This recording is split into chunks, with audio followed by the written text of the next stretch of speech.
ایک شخص نے ایک امام صاحب کی، ایک مولانا صاحب کی اپنے گھر پہ دعوت کی کہ حضرت آئیے ذرا گھر پہ کھانا کھائیے، دعا بھی کر دیجئے۔ ڈرائنگ روم میں بٹھایا اور کھانے پینے کا انتظام کرنے چلا گیا۔ کھانا وغیرہ کھا کے امام صاحب دعا کر کے چلے گئے۔ بیٹا آیا، کہتا ہے ابو جان کمرے میں کون آیا تھا؟ کہا امام صاحب آئے تھے۔ کہا میرے بہت سارے پیسے پڑے ہوئے تھے، غائب ہو گئے ہیں۔ کہتا کیسی بات کر رہے ہو، امام صاحب ہیں، تم نے کہیں بھول گئے؟ نہیں ابو میں نے یہیں رکھے تھے۔ بڑا پریشان کیونکہ پیسے زیادہ تھے، ٹینشن میں آ گیا۔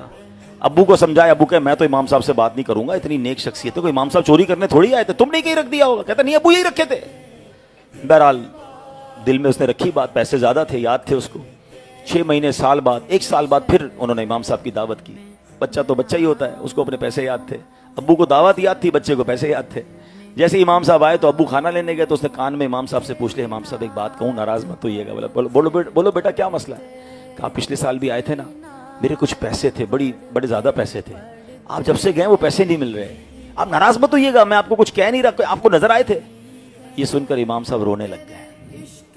اتنی دیر میں والد صاحب بھی آ گئے۔ بیٹے نے کہا میں نے امام صاحب سے پوچھا ہے، وہ تو رو رہے ہیں۔ کہا دیکھا میں نے کہا تھا نا تمہیں نہیں کرنا تھا، امام صاحب کو کتنا دکھ ہوا، آپ معاف کر دیں، ہم آپ کو چور نہیں کہہ رہے، بس یہ بچہ تھا اس نے پوچھ لیا۔ کہتے میں اس لیے نہیں رو رہا کہ اس نے مجھ سے سوال کیا ہے۔ یہ سامنے آپ کی کبٹ کے اندر قرآن پاک ہے، ذرا نکالیے۔ انہوں نے قرآن پاک نکالا، کہا اس کو کھولیے۔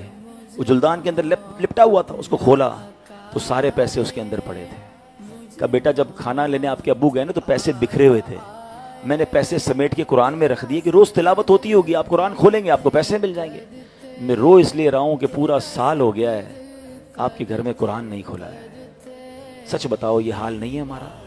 موبائل روز کھلتا ہے، بلکہ کئی بار کھلتا ہے، نماز میں بھی جی چاہتا ہے کھولنے کو۔ ابھی بیان کے دوران بھی کئی لوگ چیک کر رہے ہوں گے، چین نہیں آتا۔ نیا سافٹ ویئر آ جائے، نئی کوئی اپلیکیشن آ جائے، خود ہی ڈھونڈ کے اس کا ٹیوٹوریل بھی ڈھونڈ لیں گے، اس کو یوٹیوب پہ بھی سرچ کریں گے، 4 دوستوں سے بھی پوچھیں گے یار اس کے بینیفٹ بتاؤ، اس کا طریقہ بتاؤ، میں آ رہا ہوں تیرے گھر پہ بھائی، مل کے سیکھتے ہیں کیسے کرنا ہے۔ آج کل آرٹیفیشل انٹیلیجنس کا زمانہ ہے، کیسے سرچ کرنا ہوتا ہے، کیسے، سب کر لیں گے۔